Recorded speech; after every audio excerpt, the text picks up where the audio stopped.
नमस्कार, मी प्रियांका नागने आज तुमच्यासाठी एक नवीन जॉब अपडेट घेऊन आलेली आहे. आपल्या मराठी चॅनलवरती तुमचं सर्वांचं स्वागत आहे. आपण दररोज वेगवेगळे जॉब अपडेट्स इथे बघत असतो. आजही आपण एक नवीन जॉब अपडेट बघणार आहोत. IDBI बँक यांच्यातर्फे जॉब अपडेट आलेली आहे. खूप मोठी भरती आहे. जवळजवळ 500 जागांसाठी भरती आहे. आपण सविस्तरपणे पूर्ण माहिती बघणार आहोत.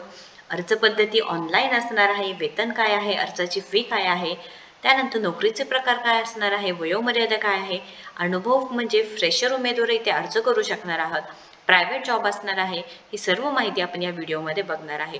तुम्हाला जर इंटरेस्ट असेल किंवा व्हिडिओ जॉब रिलेटेड माहिती पाहिजे असेल तर संपूर्ण व्हिडिओ बघा. तुम्हाला नक्कीच पूर्ण माहिती भेटून जाणार आहे. पदाचं नाव काय आहे, त्याच्यानंतर इथे ॲप्लिकेशन स्टार्टिंग डेट काय असणार आहे, लास्ट डेट कसं काय असणार आहे, हे आपण सविस्तरपणे बघणार आहोत. त्याआधी तुम्ही जर आपल्या चॅनलवरती नवीन असाल तर नक्कीच लाईक करा, सबस्क्राईब करा, कारण आपण दररोज वेगवेगळ्या नोकरी संदर्भात इथे माहिती सांगत असतो. जसे की ते भारतीय रेल्वे जॉब असू द्या किंवा प्रायव्हेट जॉब्स असू द्या, गव्हर्नमेंट रिलेटेड जॉब असू द्या, वर्क फ्रॉम होम जॉब असू द्या, असे विविध जॉबचे आपण जे माहिती आहे ते पूर्णपणे सांगत असतो. नक्कीच सबस्क्राईब करा, लाईक करा आणि व्हिडिओला जास्तीत जास्त शेअर करा. चला तर आपण सविस्तरपणे पूर्ण माहिती बघूया. माझ्याकडे PDF आहे, 26 पानी PDF आहे, आपण बघून घेऊयात. सो इथे IDBI बँकेतर्फे PDF आलेले आहे. ऑनलाईन ॲप्लिकेशन्स असणार आहे. त्यानंतर लास्ट पेमेंट किती दिवस असणार आहे, सर्व माहिती ते दिलेली आहे. त्याच्यानंतर इथे अजून सांगितलेलं आहे की कधीपासून फॉर्म भरण्यास सुरुवात होणार आहे, ते सुद्धा माहिती आहे. त्याच्यानंतर वॅकन्सीज काय असणार आहे, ॲक्टिव्ह म्हणजे ते एक्झाम कशी होणार आहे, क्वालिफिकेशन काय असणार आहे, ही पूर्ण माहिती ते असणार आहे. सो इथे ब्रॉड टाइमलाईन्स दिलेला आहे. ऑनलाईन रजिस्ट्रेशन सबमिशन फेब्रुवारी 12, 2024 पासून सुरू होणार आहे आणि फेब्रुवारी 26, 2024 लास्ट डेट असणार आहे. ऑनलाईन टेस्टची डेट 17 मार्च 2024 असणार आहे.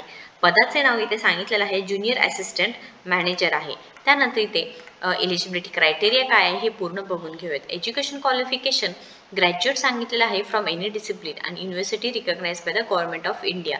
आणि इथे कॉम्प्युटरचं नॉलेज येणं गरजेचं आहे. रिजनल लँग्वेज तुम्हाला प्रेफर्ड असणार आहे, हे सुद्धा माहिती सांगितलेलं आहे. इथे एज क्रायटेरिया मिनिमम 20 वर्ष आणि मॅक्झिमम 25 वर्ष सांगितलेलं आहे. SC आणि STला 5 वर्ष रिलॅक्सेशन असणार आहे. OBC नॉन क्रिमिलियर 3 वर्ष, पर्सन विथ बेंचमार्क PWBD 10 वर्षाचं, एक्स सर्व्हिसमॅन किंवा अजून याच्यामध्ये जे काही डिवाइड झालेले आहे त्यांच्यासाठी 5 वर्ष असणार आहे. पर्सन अफेक्टेड बाय 1984 राईट्स ते 5 वर्षाचं तुम्हाला एज क्रायटेरिया रिलॅक्सेशन असणार आहे. त्यानंतर इथे ॲप्लिकेशन फी बघा सांगितलेलं आहे. फीज असणार आहे 1000 रुपये. ॲप्लिकेशन फीज आणि इंटिमेशन चार्जेस सांगितलेलं आहे. कोणतेही इथे तुम्हाला म्हणजे फीज भरल्यानंतर कोणतेही चार्जेस म्हणजे किंवा माघारी भेटणार नाही आहे पैसे, हे सुद्धा सांगितलेलं आहे. डिटेल्ड गाईडलाईन सांगितलेल्या आहेत. पेमेंट ऑफ फीज सांगितलेल्या आहेत. तुम्हाला 1000 रुपये फी भरायचं आहे. राखीव प्रवर्गासाठी 200 रुपये फीज असणार आहे. नोकरीचे प्रकार म्हटलं तर परमनंट नोकरी आहे. इथे सॅलरी कमीत कमी तुम्हाला हे 6.25 लाख ते 7 लाखापर्यंतचं इथे हे भेटणार आहे, तुम्हाला सॅलरी भेटणार आहे. ॲप्लिकेशन ऑनलाईन पद्धतीने करायचं आहे. प्रायव्हेट जॉब आहे. ऑल इंडिया उमेदवार कुठूनही असू दे तुम्ही नक्कीच इथे ॲप्लिकेशन करू शकणार आहात.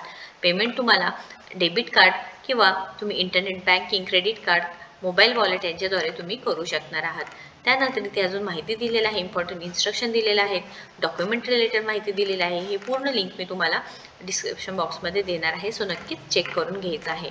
त्याच्यानंतर इथे सिलेक्शन प्रोसिजर सांगितलेलं आहे. तुमची ऑनलाईन टेस्ट होणार आहे. त्या टेस्टमध्ये लॉजिकल रिझनिंग, डेटा ॲनालिटिक्स आणि इंटरप्रिटेशन होणार आहे. त्याचे 60 क्वेश्चन असणार आहे. 60 मार्क असणार आहे. 2 तासाचे पूर्णपणे पेपर असणार आहे. इंग्लिश लँग्वेज आहे. 40 क्वेश्चन 40 मार्क. त्यानंतर क्वांटिटिव्ह ॲप्टिट्यूड 40 क्वेश्चन 40 मार्क. त्यानंतर general economy, banking average 60 question 60 mark असणार आहे. पेनल्टी फॉर रॉंग आन्सर, जर चुकलं तुमचं आन्सर तर 0.25 मार्क्सचं पेनल्टी असणार आहे, हे सांगितलेलं आहे. त्याच्यानंतर अजून काही माहिती असेल किंवा क्वेश्चन असेल तर नक्कीच कमेंट बॉक्समध्ये विचारा, मी नक्कीच तुम्हाला रिप्लाय देणार आहे. त्यानंतर इथे minimum number of application online test would be held at सांगितलेलं आहे. हे गाव सांगितलेलं आहे कुठे कुठे हेल्ड होणार आहे. आपल्या महाराष्ट्रामध्ये म्हटलं तर अमरावती आहे, छत्रपती संभाजीनगर म्हणजेच औरंगाबाद महाराष्ट्रात, चंद्रपूर, धुळे, जळगाव, कोल्हापूर, लातूर, मुंबई, ठाणे, नवी मुंबई, नागपूर, नांदेड, नाशिक, पुणे, रत्नागिरी, सोलापूर असं आपल्या महाराष्ट्रामधून सांगितलेलं आहे. त्याच्यानंतर अजून माहिती सांगितलेली आहे. आपण स्क्रोल करत आहोत PDF. कॅन्डिडेट्सने जर काही अनफेअर मिसकंडक्ट केलं तर त्यांच्यासाठी काही पनिशमेंट असू शकतो किंवा ॲक्शन घेतली जाईल हे सुद्धा त्यांनी सांगितलेले आहे. प्रोग्राम फीज किती असणार आहे कोर्स घेतल्यानंतर हे सुद्धा माहिती इथे सांगितलेलं आहे. फायनान्सिंग लोन ऑप्शन्स आहेत हे सुद्धा माहिती सांगितलेलं असेल. ज्यांना जॉबची गरज आहे त्यांनी नक्कीच हा व्हिडिओ जास्तीत जास्त शेअर करा आणि व्हिडिओला लाईक करा आणि आपल्या चॅनलला सबस्क्राईब करा. आपण दररोज वेगवेगळे जॉब अपडेट्स इथे देत असतो, सो नक्कीच आपल्याशी ट्यून राहा.